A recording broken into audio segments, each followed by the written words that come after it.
Ladies and gentlemen, welcome to the Off the Dome Sports Podcast, your favorite sports podcast where two and sometimes three sports lovers say to give their hot takes. Off the Dome. I am Redfish. I am Mustang. And I'm Rebo Hustle. And we will be steering this ship today. First time ever not going live, so as you're watching this, you're probably watching it on YouTube. Thank you for watching on YouTube, Off the Dome Sports Podcast, or you're listening in on Spotify, Off the Dome Sports Podcast. Thank you very much for everybody who follows us on the artist formerly known as Twitter, now known as X, off the _dome pod. You can also follow us on Facebook, or, and should you be following Be in the Know, KNEAUX, the only way to spell it, on all platforms as well, the Know Network. Putting out a lot of new content there.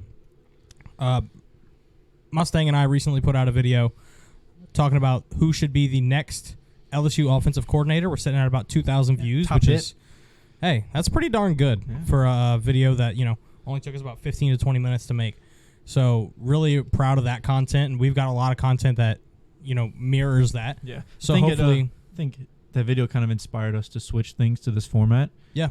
Seeing how many views just a standard video gets rather than, a live video that can last, as an hour long, and now you can just go and click through what you want to see. Yeah, and we'll make sure to make this content a little bit higher quality. We get more time to think, more time to talk. And I just think this platform overall is going to be a little bit better. So really excited to see the future of the Off the Dome Sports Podcast and the Know Network in general. We've also put in a little bit of more effort into like some transition screens and stuff like that. Screens. You'll see those. Definitely. Reese is real excited about it. Real proud of it. Rebo Hustle. And good stuff. I think he did a great job. It's good stuff. Except Rebo with Hustle one of them. is on. One of them is more for shock factor. It's how everybody feels. With that being said, we're going to go ahead, get into our first screen, and we're going to talk about the LSU Tigers.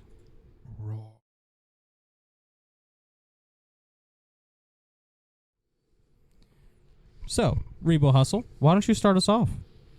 Well, our biggest news of the week hit on Wednesday. LSU hired defensive coordinator Blake Baker, stole him from Missouri, paying him $400,000 more than he was making at Missouri. It's $2.5 million over 3 years. He really checks all the boxes. He's formerly a defensive coordinator. Check. At a SEC school. Check. Formerly an LSU coach. Check. Ties to Louisiana. Check.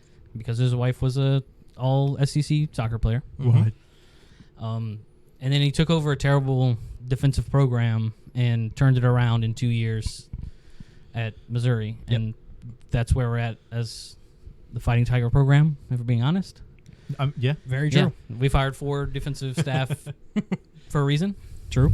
Very true. And so, also keep in mind that your most talented individual player on defense is Harold Perkins, outside linebacker / inside linebacker, whatever. /him. /him. / slot corner, / defensive end. Whatever you want him to be. And just not a constant person just standing in the middle of the field. True. Yeah. And who's the guy that got him to Baton Rouge? Who was the number one recruiter in his journey as a recruit? It was Blake Baker. Yeah. Also, Blake Baker was formerly the LSU linebackers coach, and he has 2 Butkus Awards finalists under his belt in the last 4 years. Damone Clark from LSU had an incredible season, and Tyron Hopper from Missouri. That's a name. Had a really good season. Stats don't show what he really did on the field, but both played similarly prior to Baker. Were not expected to do well in the seasons that they were finalists. Damone Clark went from 26 solo tackles and 63 total tackles in his junior year to 77 solo tackles and 135 total tackles. Went from being a guy that every talking head in Baton Rouge did not want to see start on this defense to a contributor on one of the best defenses in the NFL. Yeah. I mean, rotational / starting linebacker for the Cowboys now, Damone Clark. Like you said, a lot of people before he, shored up that role as a Butkus Award finalist was kind of just one of those linebackers where everybody's like, do we have somebody else? And then he went down as, one of those guys who comes in at linebacker and you're talking about him years later with, other guys like Quan Alexander and Devin White. We've had a ton of names come through, and Damone Clark's one of them. So if Blake Baker can do anything like he did for Damone to this LSU defense, really excited to see what we could do next season. I mean, yeah. I'm very excited to see the reunion that is Blake Baker and Harold Perkins, the man who got him here in the first place. I mean, you look and see what, how Missouri's defense changed over the past few seasons. You see them being considered one of the teams that don't even belong in the SEC to holding some of the top teams like Georgia, year in and year out to less than 20, 27 points, keeping it close to a team of that caliber. Just speaks volumes, and I'm excited to see what he's able to do with, I would say, a school that has better recruiting. Undoubtedly. Also, you look at we fired Matt House, and a lot of our defensive players had a big reaction. Like, one of them posted a video of them kicking rocks, and then Harold Perkins also said something. I forgot what it was.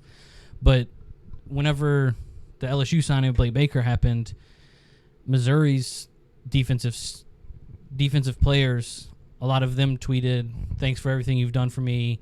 You're a real father figure for me, blah, blah, blah." And also their head coach was like, "Hey, this is my brother. I get why you left. You'll always be a brother to me. Keep in touch." Yeah. And that's huge. It comes down to more than just the coach who calls plays or, teaches you technique or, drive and motivation. It's more about the human with Blake Baker. And he's a great one. Recruits from the past had said, you're getting a good guy, with Harold Perkins already having that connection. Recruits coming up in the 2024, 2025 classes were tweeting out and, posting out on social media how excited they were to see him come into the building. Yeah. So the fact that you have past people, current people, and future people all saying how excited they are about the human and the coach makes me even more excited as an LSU Tiger fan. Yeah, I mean, it's when you take a look at it, it's always good to see when someone parts ways with a team, to see them being, praised and, thanked by not only other players, but also the other people on the coaching staff, other people from, just fans, just thanking him for what he's done and, them doing the same in return. Because we've seen the opposite side of things with people like Anthony Davis. Yeah. Ouch. And so it's good to see the opposite effect, right? I mean, you got a guy who is going to come in and immediately have this chemistry with his personnel, with his coworkers on the staff, and it just feels right. It just feels good to have this confidence behind a coach. Yeah. So that's our spiel about the defensive coordinator, Blake Baker, coming into LSU. If you want to hear what we said about the offensive coordinator, make sure to check out that video on the No YouTube channel, the KNEAUX. Check that one out. It's got about 2,000 views already. We talked about a lot of different guys and who we think could end up as the LSU Tiger offensive coordinator. So we covered both sides of the LSU ball. Last week, you guys covered, the bowl game and a little bit more about the Tigers. So transitioning from the Tigers, we're going to talk about college football in general because it ended last night. Michigan versus Washington in the national championship. A lot of people thought it was going to be a really close game. Didn't know which side of the spread to take because it was set at 4.5 and then 5.5. But it ended up being a blowout. Michigan takes home the national championship. Blake Corum, Donovan Edwards, the best backfield in of the recent memory of college football. Two guys who put over 150 yards. Each one of them scored 2 touchdowns, I believe.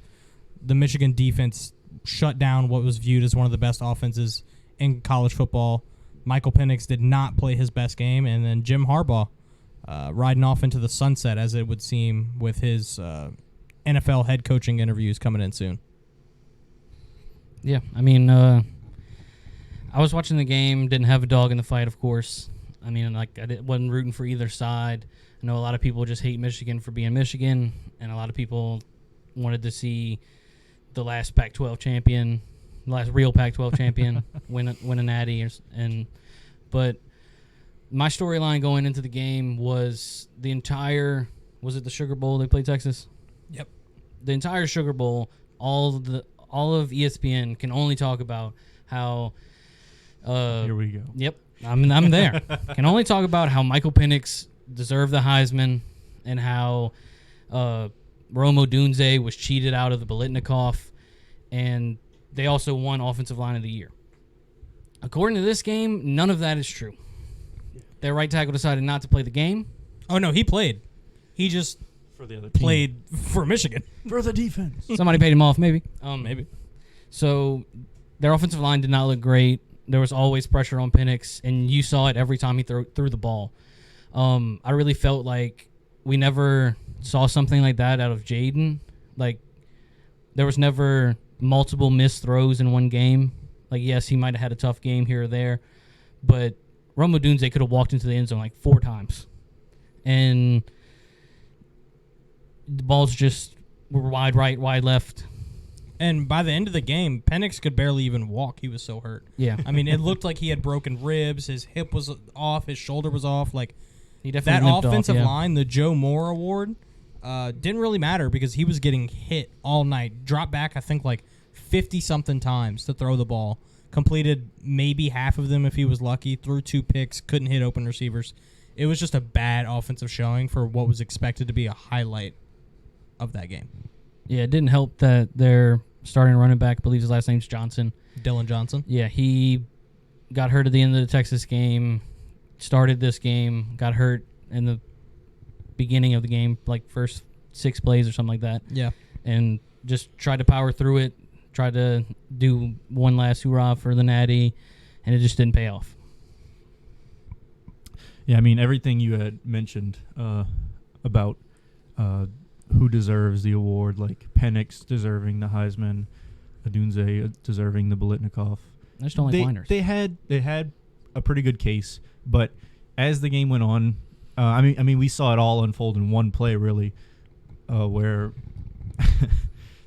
Penix got pressured almost immediately, but still had Odunze wide open, and he kind of overthrew him. Could have been caught. And so you saw a play where, yeah, Penix overthrew him a little bit, but it still hit him in the hands enough to where he could have grabbed it. So you saw what should have been, according to the fans and whatnot, the Heisman winner throw it to the Biletnikoff winner, and both of them messed up horribly. Yeah. The fact that Jaden Daniels, who won the Heisman, had still finished with 280 more all-purpose yards and 3 more touchdowns in 3 less games than Michael Penix did. That speaks all to the Heisman there. And Rome Odunze winning the Biletnikoff was a bad argument because he finished 3rd anyway. It's not like he was a close second place. Marvin Harrison, who, I mean, biasly, we don't think he should have won it because Malik Neighbors put up the best numbers in college football. I think Malik and Odunze both put up better numbers than Harrison. Yet Penix and Odunze go home with no gold, and then the Joe Moore Award goes to the Washington O-line, who probably had the worst performance out of anybody on Washington last night. Yeah, because their defense started off really slow, and then after the 245-plus yard runs from Edwards, they finally stepped up, and in the second half, I think they started off the half with like 3 straight stops. Yeah, I mean, until the 4th quarter, it was anybody's game. Yeah. If they clawed their way back for sure.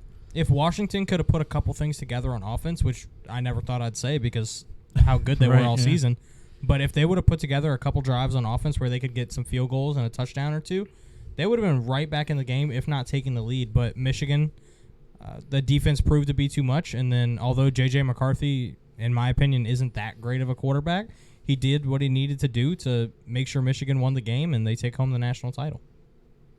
I also kind of found my my next spotlight NFL Combine guy, number 77 from Michigan, their left guard. This guy really 77's from Michigan, huh? Played really well. Yeah, I mean, looking back on things, if you were to, redistribute some of these awards, I do think Heisman where it needs to be. But as far as best O-line, Michigan put on such a great performance. Clinic. Not only in this national championship, but also in the semifinals against Alabama. I mean, to have a performance like that against a team who's notably always had a really good D-line, especially this season, and to hold them to, like, they were getting bullied in the first half of that game. Second half, Bama kind of caught their bearings, but still, to hold Bama to that is pretty impressive. Yeah, I agree. All in all, I loved the national championship, seeing two different teams in it. Even though it was SEC-less for the first time since, I believe, 2015. Yeah, the first CFP. It was very strange to not have feelings towards the game. Like, I was kind of rooting for Michigan because I picked them to win, so it made me feel better that they won. But, like, I didn't necessarily, like Rebo said, I didn't necessarily have a dog in the fight because LSU's not there. SEC wasn't in it. There wasn't a team that was kind of like oh, man, they're going on a Cinderella run. I love this. It was the two teams who were undefeated all season, the 1 and 2 seed. It's what you expected when they got seeded. Like, it was what it was this year. And that was kind of refreshing. There was no, huge storylines. It was the two best teams in college football taking on each other, and one came out on top. Yeah. I mean, great college football playoffs altogether, too. I mean, probably two amazing semifinals. Two of the best semifinal games I've ever seen. Yeah, I agree. As far as college football playoffs go. This was although it wasn't a star-studded college football playoff where, you have the Georgia team who's dominating everyone, or 2019 LSU, or, you have the 2019 other semifinal game where it was Ohio State versus Clemson, where it could really go either way, and you don't know what's going to happen between, Trevor Lawrence and Justin Fields and all that kind of stuff. I think the semifinals and the championship proved that the playoff committee got it right. Yeah. And it was a really refreshing and good way to end off the 4-team college football playoff It's format. the last time you're ever going to see it. Things will be shaken up going forward. Yeah. I mean, and back to picking the right 4 teams, I feel like these 4 teams really reflected like what this class has in it as a whole. It's very much full of parity. Most teams are on a similar playing field, and not necessarily 4 best teams because of record or whatever, but they put the 4 teams that are going to compete the hardest. It wasn't the 4 most accomplished teams. It was the 4 best performing teams. All around best teams. Yes. Yeah. I agree. And so, like, I mean, I know we talked about this last week, but Florida State players complaining after Bama lost that they should have been in and stuff like that. It just doesn't make any sense because Bama lost in overtime to national champions. Yeah. I mean, overtime. Even if Florida State, they had a bunch of guys sit because they didn't make it in the playoffs, and they're like, I don't want to play anyway. They lose by 60 to Georgia. I think even if those guys play, Jared Verse, Johnny Wilson, Keon Coleman, everybody who sat. Yeah. 17. Except for Jordan Travis, obviously, who was hurt. Yeah. Even if Florida State plays that game, I don't think they play them as close as Alabama played Michigan. I think Michigan handles them a lot easier than they did Bama. And, the Texas-Washington game was a high-scoring affair that everybody loves to see out of college football. So, yeah. Just a really good college football season. We got to see our favorite quarterback take home the Heisman. We got to see another 10-win season out of the Tigers after 2 years where we went 6 wins and 5 wins. So, the BK era is starting off right. Recruiting is looking good, and we're going to probably do either a separate video or talk about that on the next episode. We are starting to post separate videos now, not just the podcast. We're going to do shorter videos where we talk about specific instances. So make sure to check those out on the YouTube channel as well. Anything else to say about college football before we transition, boys? We might even have a Great year. A former Tiger / Heisman winner be on the cover of this year's return of college football, the video game. Yeah, if they ever announce. Yeah, I mean, there was plenty of people are mad about that. EA was supposed to post a trailer as a commercial in the national championship, and it just didn't happen. And they didn't give an explanation why. Can't have it. All right. Moving on. Oh, On to your football Saints. the worst.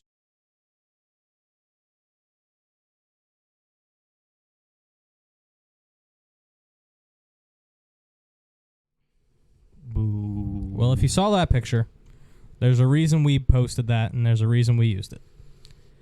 First thing about the Saints. Just talk about the season in general. 9-8. Finished off the season 4-1 in the last 5. Things were looking up. Didn't make the playoffs because of tiebreakers. But the biggest piece is that that man right there, Dennis Allen, is still going to be our head coach. Thoughts on the season, boys? I'll start us out. Go ahead. I think how the team finished is how most people were expecting the team to look all season. Definitely me included. I think the Saints' last 5 games were worlds better than their first 5 games, even though they started off with a good record.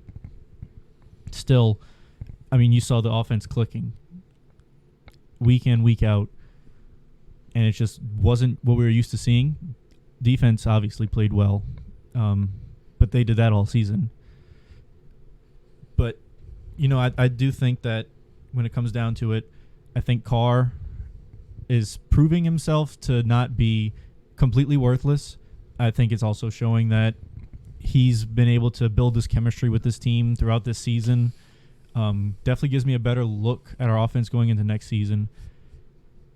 I mean, if the Saints did manage to make the playoffs, even if it was in the wild card, I would have a much, much better outlook on things now than 4 weeks ago. Completely different team, especially on the offensive side of the ball. I mean, we see A.T. Perry finish out the season on an extremely high note. Your guy. My guy. Yeah, that was right. Also, Alontae Taylor getting his first 2 picks in the last two weeks of the season. Which is Also your guy. I still don't believe. He had to. It's crazy. No, I think he just had another hell of a season. I just could have swore I saw him intercept a few passes last season, but apparently he just broke up all of them that was thrown his way. But yeah, you know, I do feel confident in this Saints team moving forward. Even if Dennis Allen is still the head coach, I think that a change in the offensive coordinator position would still be better than not. Yeah, I mean, speaking to why we missed the playoffs, it's a tale as old as time. Too little, too late. You didn't have the ball wasn't in your court to decide your destiny, and it's hard not to look back at week 2 against Green Bay. You had the opportunity to win that game.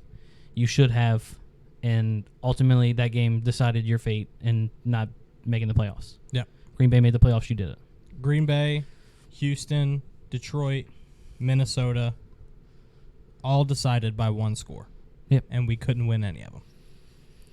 Yeah, and so, but to speak to this game this weekend, Derek Carr pretty much had a career game as a Saint. 22 for 28, 264 yards and 4 touchdowns. All in all, the offense finished really well. We finished 4-2 in the last 6, averaging 30.1 points per game, which from the beginning of the season is amazing, being they were struggling to put up 24 in 5 of their first 6 games. You mind if I drop some stats real quick just to talk about Derek Carr's Yeah, let's go. improvement? So I was one of the people who were very strong about not liking Derek Carr's performance and us spending a lot of money on him, but I do want to acknowledge something. So from that Panthers game, when we saw Eric McCoy, who's arguably the leader of our offense as the center, yell at Derek Carr in the middle of a game, from that point on, Derek Carr improved from a 65% completion percentage to a 76% completion percentage. He went from averaging 219 yards per game to 254 yards per game. Prior to that argument, 11 touchdowns, 7 picks. After it, 14 touchdowns and 1 pick.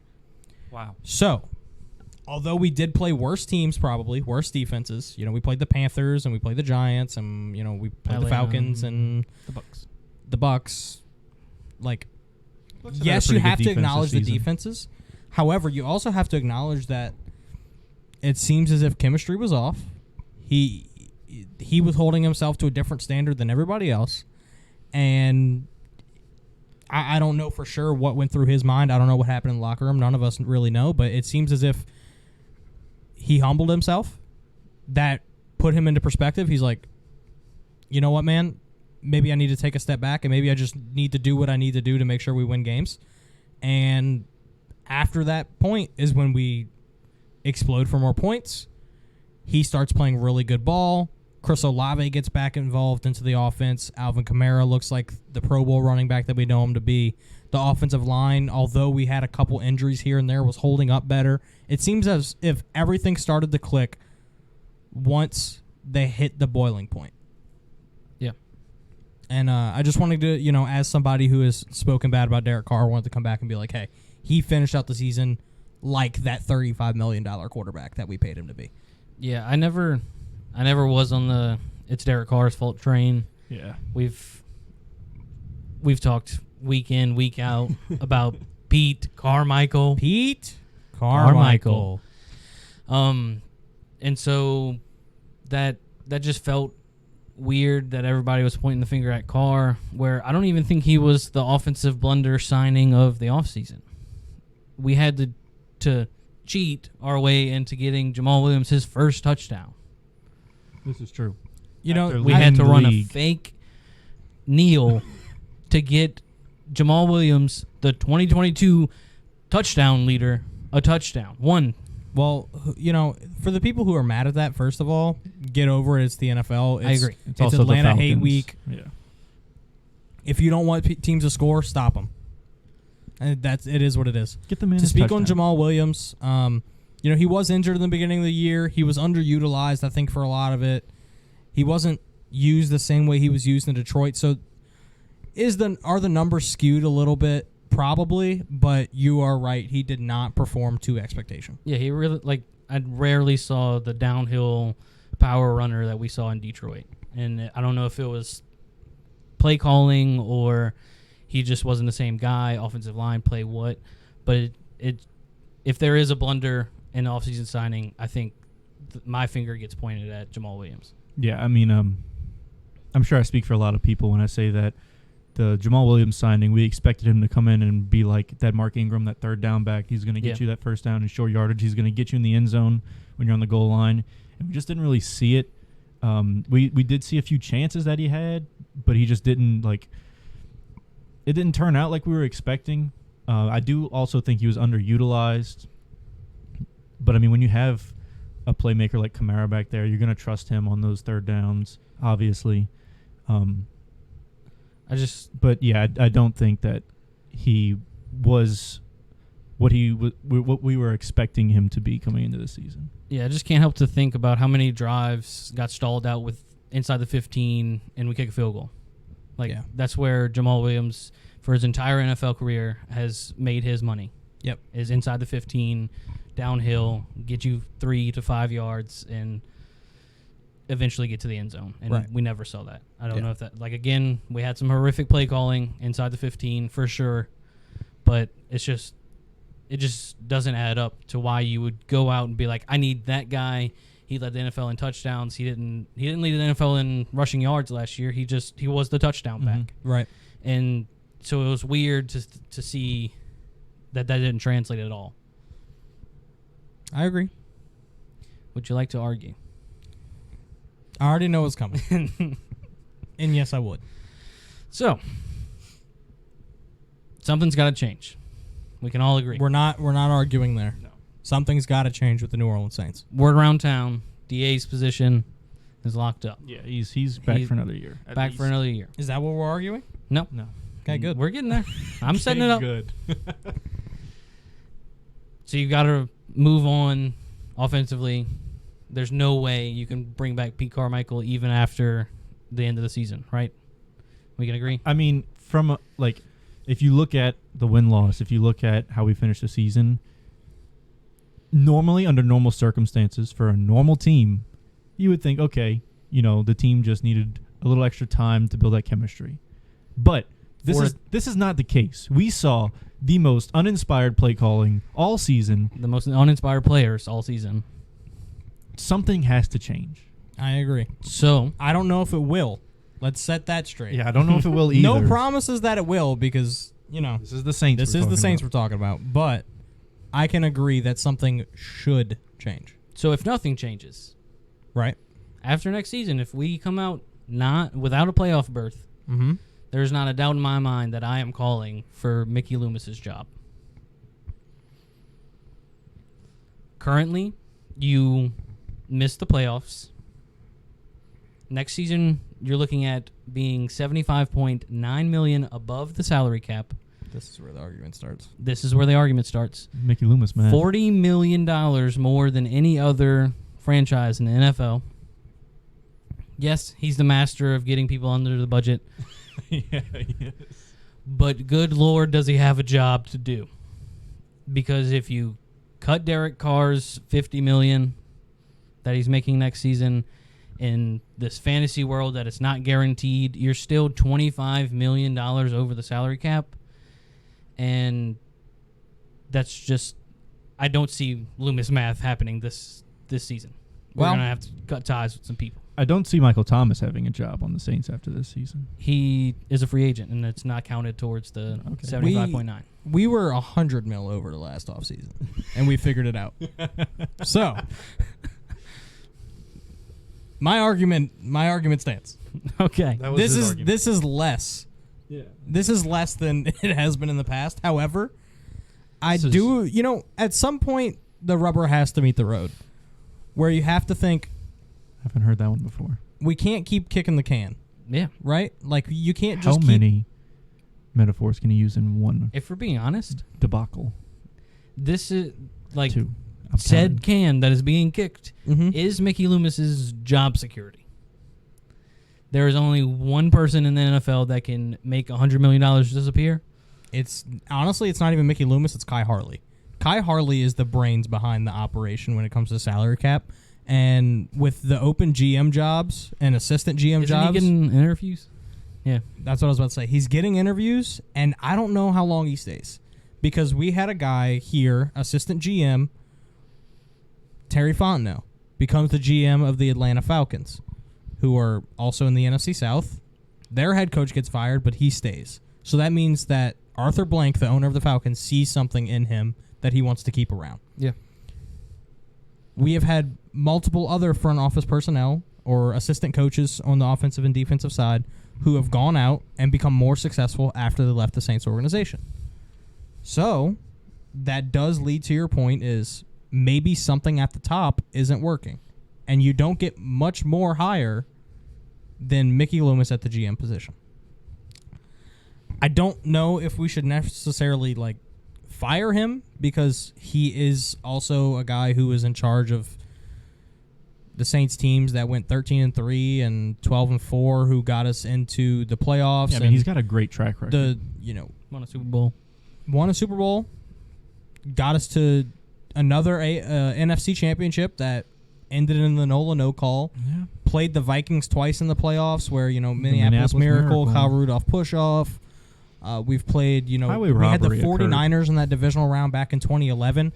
We have a long history of just losing in the playoffs, so it's not like he hasn't gotten us anywhere. However, like I was saying with the money, there's only so far you can keep pushing the envelope, and what was that? Nothing. Okay. We know. And I think at this point, you're almost too far gone. So I don't know. I really do want to argue you. I'm arguing you about the salary cap point. We're gonna figure that out, and we're gonna have to cut one person. Jamal Williams might be the only guy we cut, but Cam Jordan will restructure. Marshall Lattimore will restructure. If Ramczyk retires medically, then that money goes. Andres Pete, actually, low key, really good left tackle. Great left tackle. Restructure his deal. Restructure Kamara. Restructure Derek Carr. We're going to restructure everybody's contract, only pay them $1.7 to $1.9 million next year, and then they'll get $29 million signing bonus. And then we'll have enough salary cap to just go 9-8 again, because Dennis Allen's still our head coach. Here we go. 10-7. So all of this argument that he thought we were going to do, we don't even argue. We were literally shouting at each other while I was typing this. Because he was arguing about the salary cap. And I still disagree with you about that. Well, on to some bigger and better news. Your New Orleans Pelicans. Oh, we have a screen for this too. Check this out.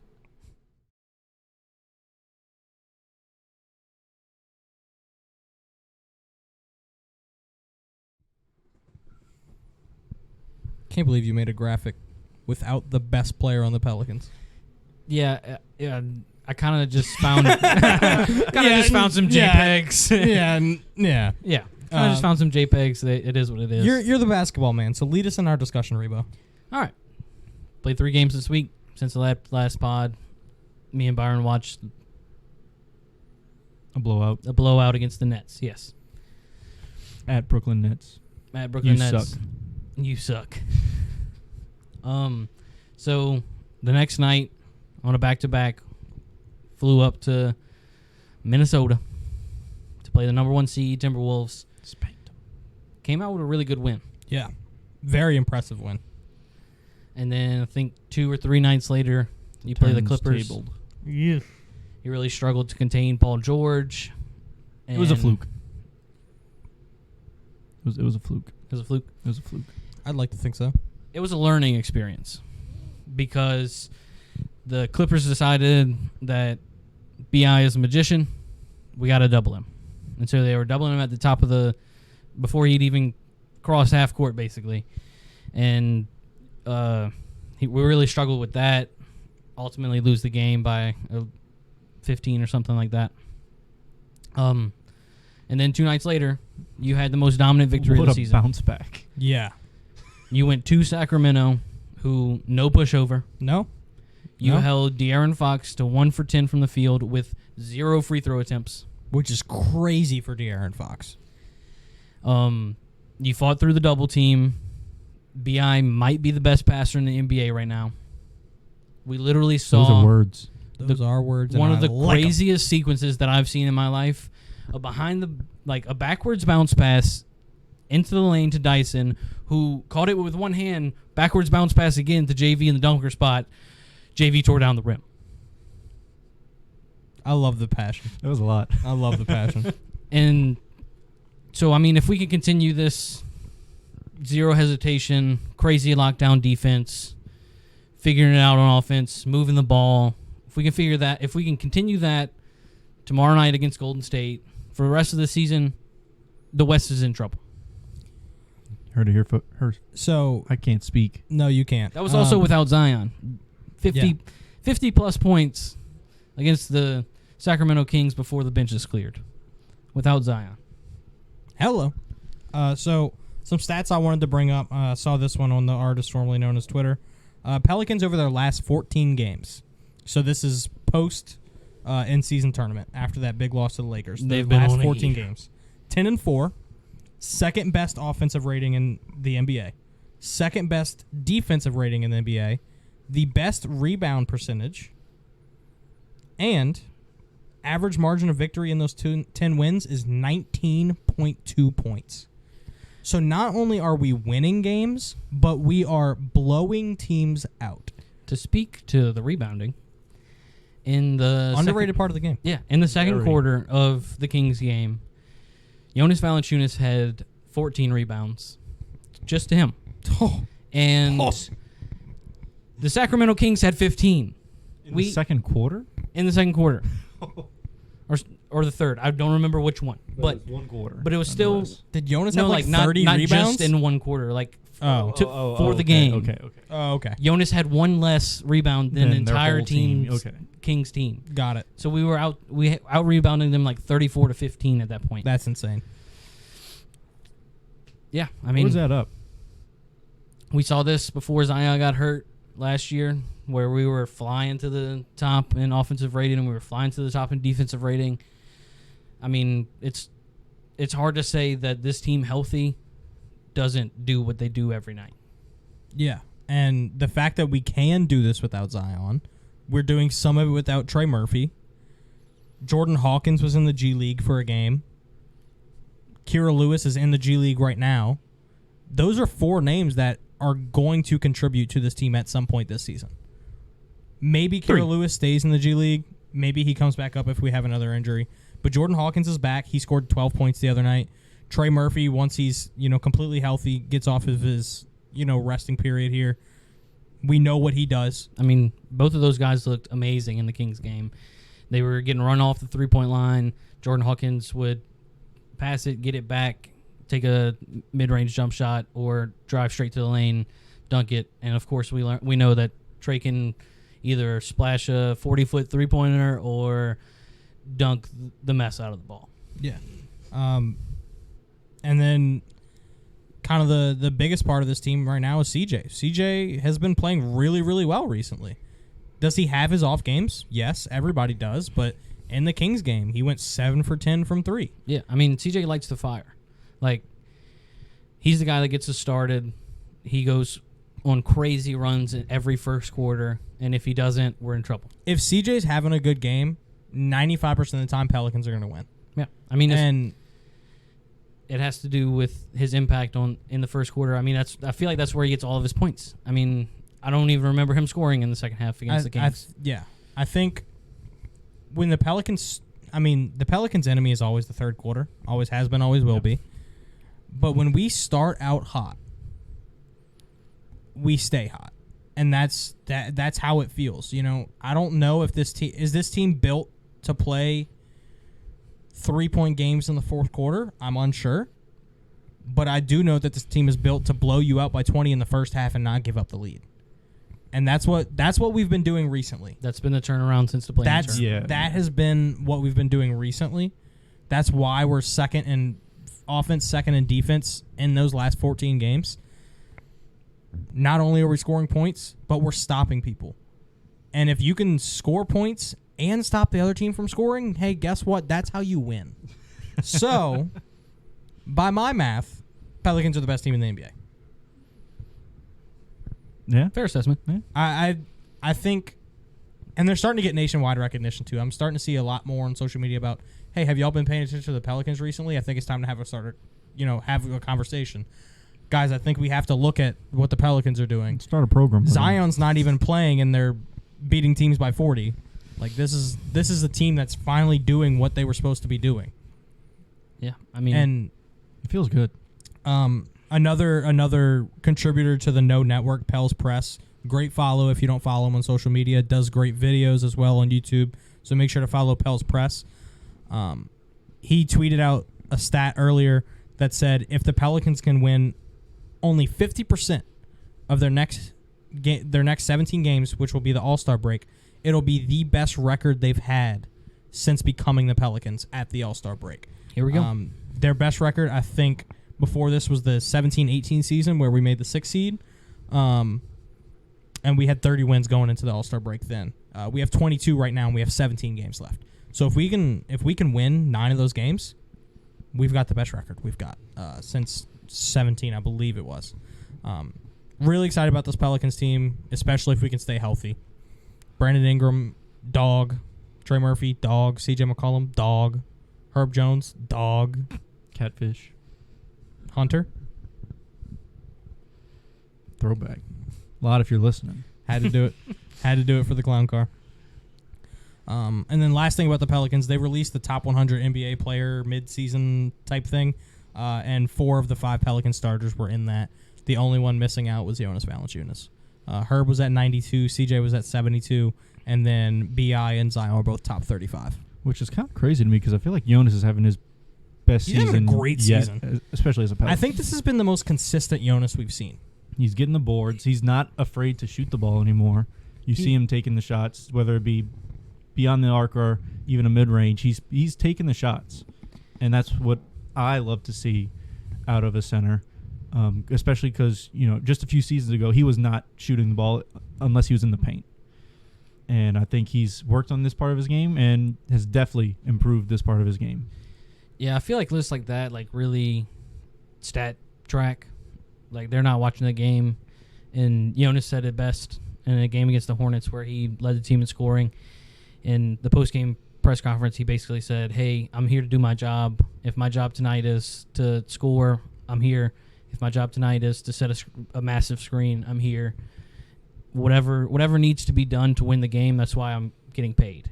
Yeah, which he was basically saying, I do this every night, y'all just don't pay attention. Yeah, like, and so you gotta love a big man that puts his hard hat on and goes to work.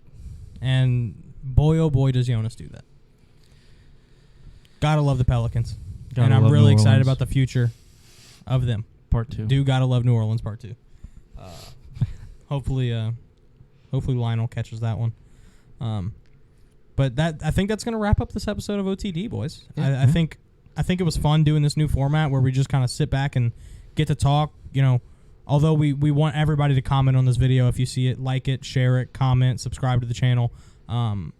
Without paying attention to the live comments, just being able to feed off of each other, having the different screens in between so people can go ahead and click on what you want to listen to. Pels, LSU, Saints, Even had a little bit of college football national championship in there. We may stick with this. We may go back to the live. I guess we'll have to see. Either way, we're still going to have hot takes off the dome. Make sure to follow us on the artist formerly known as Twitter, X, _dome pod. Make sure to go to our YouTube, Off the Dome Sports Podcast, where we'll shortly be posting an NFL playoffs video where you can get our predictions for the NFL playoffs before they start. We'll give full bracket predictions going all the way from Super Wild Card Weekend through the Super Bowl. We also have that offensive coordinator video on the No YouTube channel, so make sure to check that out. KNEAUX, the only way to spell it, on YouTube, at Be in the Know on Twitter and Facebook. Once again, thank you so much for paying attention to us. Thank you for watching this on YouTube. Thank you for listening on Spotify. I am Redfish. I am Mustang. And I'm Rebo Hustle. And I got to pee. And he's got to pee.